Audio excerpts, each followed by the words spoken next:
Not much is known about the rake. This particular entity is rarely encountered. There is very little documentation available for describing it. This video is a compilation of what I was capable of gathering. There are a few well-known accounts regarding the rake. Unfortunately, we do not get to hear much other than these accounts and the little information they can offer us, but it is definitely a starting point for learning about the rake. We need to start somewhere, so here it is. Most of the following research was done in collaboration by a group of individuals with vested interests. These interests are largely based on the fact that they themselves were survivors of direct encounters with the rake. Now here's a compilation of various experiences these survivors found. The first is from a mariner's log, and it is dated 1691. It says, "He came to me in my sleep. From the foot of my bed I felt a sensation. He took everything. We must return to England. We shall not return here again at the request of the rake." Now this implies some sort of communication between the rake and the mariner, and that the rake somehow convinced or maybe even forced the mariner out of wherever he was and to return to England. The next is a journal entry, and it's actually translated from Spanish. It's dated 1880. It says, "I have experienced the greatest terror. I have experienced the greatest terror. I have experienced the greatest terror. I see his eyes when I close mine. They are hollow, black. They saw me and pierced me. His wet hand. I will not sleep. His voice." And then the rest of the text was unintelligible.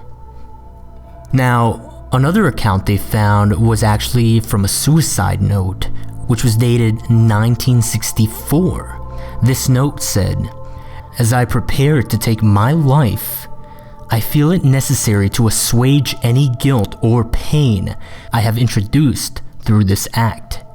It is not the fault of anyone other than him, for once I awoke and felt his presence, and once I awoke and saw his form, and once again I awoke and heard his voice and looked into his eyes.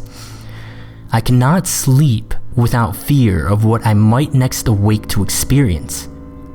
I cannot ever wake. Goodbye." Now, this note was found in a wooden box. Found in the same wooden box were 2 empty envelopes addressed to William and Rose. There was also 1 loose personal letter with no envelope. This letter said, "Dearest Linny, I have prayed for you." He spoke your name. Finally, here's the main account from one of the actual survivors, one of the actual researchers who compiled the various experiences. This account is from a direct witness. It is from 2006. 3 years ago, I had just returned from a trip from Niagara Falls with my family for the 4th of July. We were all very exhausted after a long day of driving, so my husband and I put the kids right to bed and called it a night. At about 4 a.m., I woke up thinking my husband had gotten up to use the restroom. I used the moment to steal back the sheets, only to wake him in the process. I apologized and told him I thought he got out of bed. When he turned to face me, he gasped and pulled his feet up from the end of the bed so quickly, his knee almost knocked me out of the bed. He then grabbed me and said nothing. After adjusting to the dark for a half second, I was able to see what caused the strange reaction. At the foot of the bed, sitting and facing away from us, there was what appeared to be a naked man, or a large hairless dog of some sort. Its body position was disturbing and unnatural, as if it had been hit by a car or something.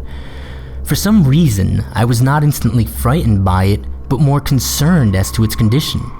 At this point, I was somewhat under the assumption that we were supposed to help him. My husband was peering over his arm and knee, tucked into the fetal position, occasionally glancing at me before returning to the creature. In a flurry of motion, the creature scrambled around the side of the bed and then crawled quickly in a flailing sort of motion right along the bed until it was less than a foot from my husband's face. The creature was completely silent for about 30 seconds, or probably closer to 5. It just seemed like a while. And it was just looking at my husband. The creature then placed its hand on his knee and ran into the hallway, leading to the kids' rooms. I screamed and ran for the light switch, planning to stop him before he hurt my children. When I got to the hallway, the light from the bedroom was enough to see it crouching and hunched over, about 20 feet away. He turned around and looked directly at me, covered in blood. I flipped the switch on the wall and saw my daughter Clara. The creature ran down the stairs while my husband and I rushed to help our daughter. She was very badly injured and spoke only once more in her short life. She said, "He is the rake."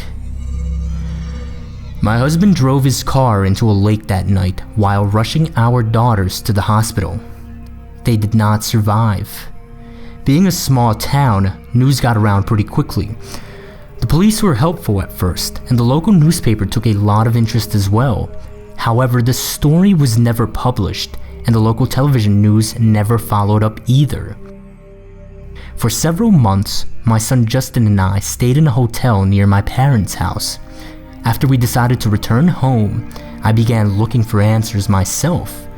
I eventually located a man in the next town over who had a similar story. We got in contact and began talking about our experiences. He knew of 2 other people in New York who had seen this creature we now refer to as the rake. It took the 4 of us about 2 solid years of hunting on the internet and writing letters to come up with a small collection of what we believe to be accounts of the rake. None of them gave any details, history, or follow-up. One journal had an entry involving the creature in its first 3 pages, and never mentioned it again. A ship's log explained nothing of the encounter, saying only that they were told to leave by the rake.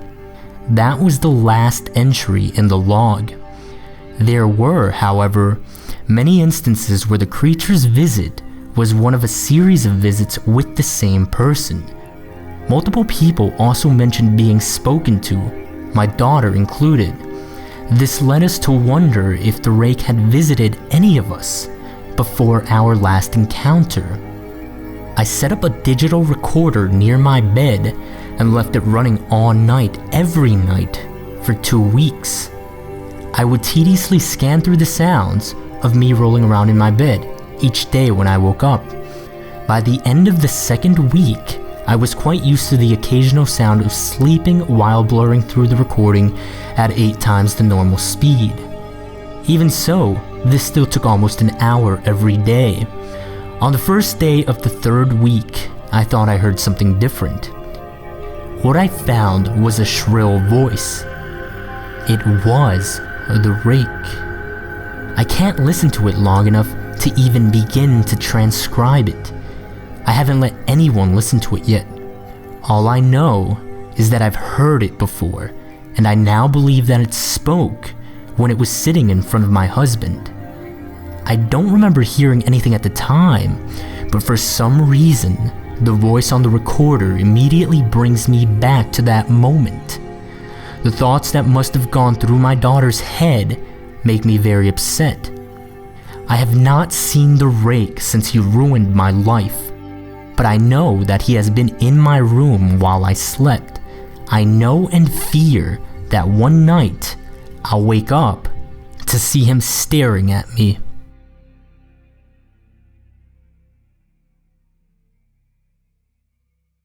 Beyond these accounts and the compilation of these experiences, there is very little information regarding the rake, except for a few other things.